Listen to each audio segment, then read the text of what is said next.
میرے ایک دوست نے اسلام آباد میں اپنا گھر ایک جاپانی فیملی کو کرائے پر دے رکھا ہے۔ یہ فیملی 7 سال سے اس گھر میں رہ رہی ہے۔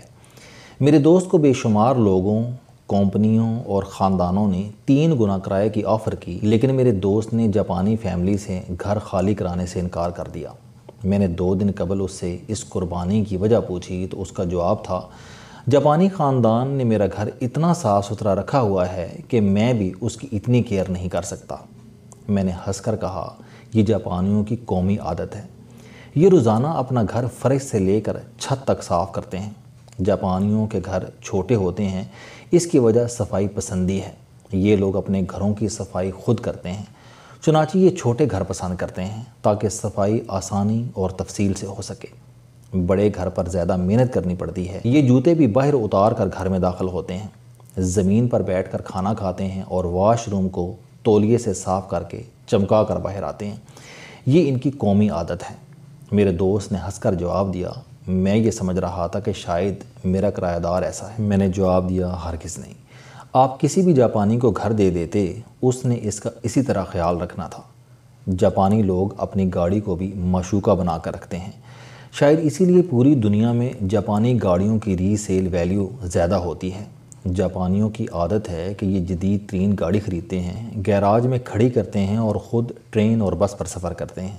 یہ صرف ویکنڈ پر گاڑی نکالیں گے، چند کلومیٹر چلائیں گے، واپس آئیں گے، گاڑی کو خوب مل مل کر صاف کریں گے اور دوبارہ گیراج میں کھڑی کر دیں گے۔ جاپانی اپنا بھی بے تحاشا خیال رکھتے ہیں۔ جاپان میں 60,000 لوگوں کی عمریں 100 سال سے زیادہ ہیں اور 98% بابے ورکنگ کنڈیشن میں ہیں۔ یہ روزانہ کام بھی کرتے ہیں اور دوڑتے بھاگتے بھی ہیں۔ جاپانیوں کی اچھی صحت اور لمبی عمر کی 7 وجوہات ہیں اور دنیا کا کوئی بھی شخص یہ عادتیں اپنا کر اپنی صحت اور عمر میں اضافہ کر سکتا ہے۔ جاپانیوں کی پہلی عادت بات ہے۔ دنیا جہاں کے لوگ غسل کرتے ہیں جبکہ جاپانی گرم پانی کے باتھ لیتے ہیں۔ یہ روزانہ باتھ ٹب میں لیٹتے ہیں۔ جاپان میں گرم پانی کے 30,000 تالاب ہیں۔ لوگ ایڈوانس بکنگ کرا کر ان تالابوں میں باتھ لیتے ہیں۔ شاور سے صرف آپ کا جسم صاف ہوتا ہے، جبکہ باتھ ٹب میں بیٹھنے یا لیٹنے سے انسان کی جلد کے سیلز میں انرجی بھی آ جاتی ہے، مسلز کو سکون بھی ملتا ہے اور ٹینشن اور انگزائٹی بھی ختم ہو جاتی ہے۔ شاید یہی وجہ ہے کہ دنیا کی تمام پرانی تہذیبوں میں شہروں اور دیہات کے درمیان تالاب ہوتے تھے۔ پنجاب میں بھی جوہڑ ہوتے تھے اور پورا شہر اور گاؤں ہر شام ان میں تیراکی کرتا تھا۔ یورپ میں آج بھی تیراکی لازمی ہے۔ مغربی دنیا کے ہر گھر میں باتھ ٹب بھی ہوتا ہے اور اس کی وجہ شاور اور باتھ کا فرق ہے۔ جاپانی یورپ سے بھی چند ہاتھ آگے ہیں، لہذا یہ روزانہ باتھ لیتے ہیں۔ دوسری عادت جاپانی صفائی کے نشیں ہیں۔ جاپانی خواہ دنیا کے کسی بھی کونے میں ہوں، یہ اپنے گھر، گاڑی اور گلی کی 2-3 گھنٹے صفائی کرے گا۔ جاپان میں بچے اپنے اسکول کی صفائی خود کرتے ہیں۔ یہ اسکول آنے کے بعد اپنے ہاتھوں سے فرش، کھڑکیاں، دروازے، واش رومز، لان، گیٹ اور کھیل کے میدان صاف کرتے ہیں اور ان کی کلاسیں اس کے بعد شروع ہوتی ہیں۔ یہ لوگ چلتے چلتے بھی صفائی کرتے رہتے ہیں۔ سڑکوں سے کچرا اٹھا کر ڈسٹ بن میں پھینکیں گے، پرانی دیوار پر پینٹ کر دیں گے، سرکاری درختوں کی کاٹ چھانٹ کر دیں گے اور یہ کام ان کے ارب پتی لوگ بھی کرتے ہیں۔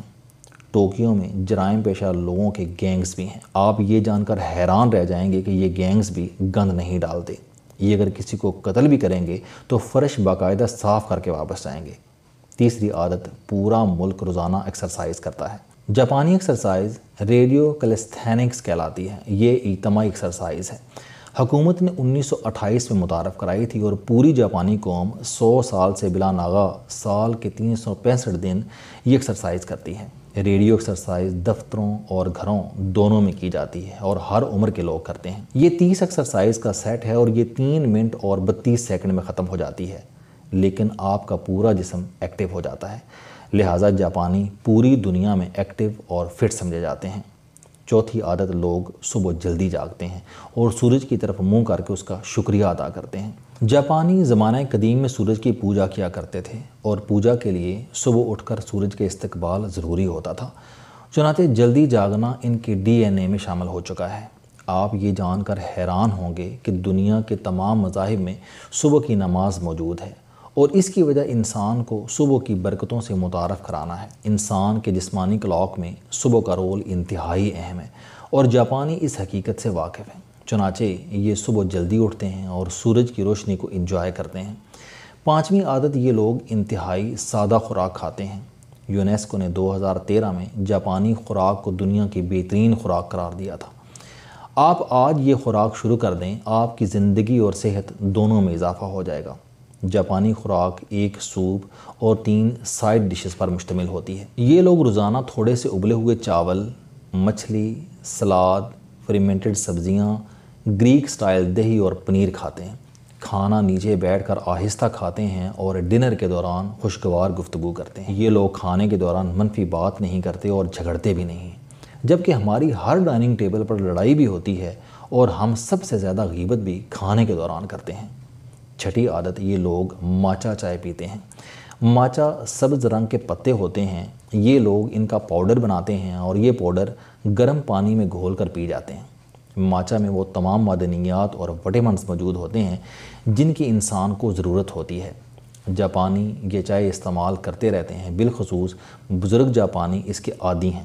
اور 7ویں عادت، جاپانی ہائکنگ کرتے ہیں۔ جاپان میں سینکڑوں چھوٹی بڑی پہاڑیاں ہیں۔ جاپانی لوگ ہفتے میں کم از کم ایک بار ان پہاڑیوں پر ہائکنگ ضرور کرتے ہیں۔ ہائکنگ سے انسان کی ٹانگیں، مسلز اور ہڈیاں مضبوط ہوتی ہیں۔ آپ پہاڑی علاقوں کے لوگوں کو دیکھیں، آپ کو ان کی عمریں بھی لمبی ملیں گی۔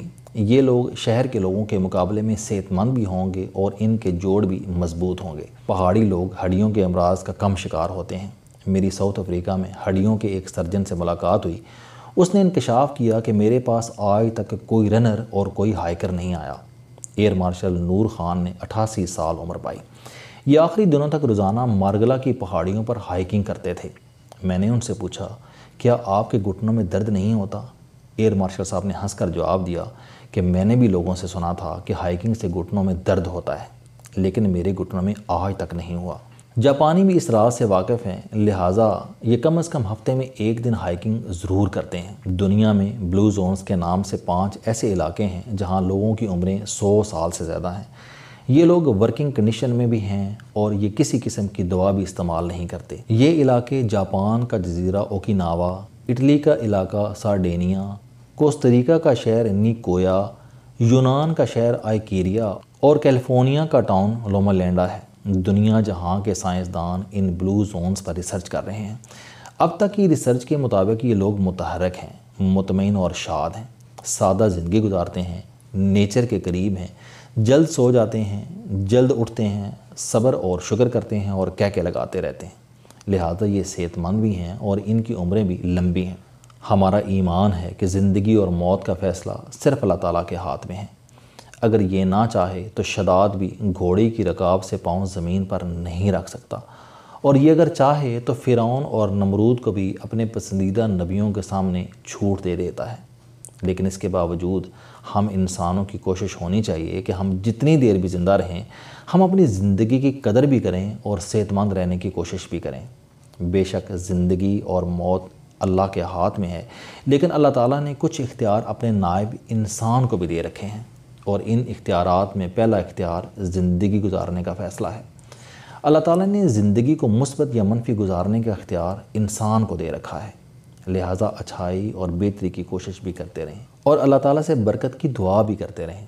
حضرت علی رضی اللہ تعالیٰ عنہ نے فرمایا تھا کہ کوشش نہ کرنا بے وقوفی اور کوشش کے بعد اللہ تعالیٰ سے دعا نہ کرنا تکبر ہوتا ہے۔ چنانچہ میرا مشورہ ہے کہ جاپانیوں کی طرح کوشش اور دعا ساتھ ساتھ چلاتے رہیں، آپ کبھی گھاٹے میں نہیں رہیں گے۔ السلام علیکم، آپ اسٹوڈنٹ ہیں، کوئی جاب کرتے ہیں، کاروبار کرتے ہیں، یا پھر آپ گھریلو زندگی گزار رہے ہیں۔ اگر آپ اپنی زندگی کو بدلنا چاہتے ہیں تو اس چینل علم دوستی پر آپ زندگی میں کامیابی کے لیے جاوید چوہری صاحب کے موٹیویشنل، سوشل، سیلف ڈسکوری سے ریلیٹڈ اور صحت سے متعلق بے شمار کالم سن سکتے ہیں۔ میرا دعویٰ ہے کہ یہ چینل آپ کی زندگی بدل دے گا۔ اس چینل کا مقصد اچھی باتیں معاشرے میں پھیلانا ہے اور اچھی بات کو دوسروں تک پہنچانا صدقہ جاریہ ہے۔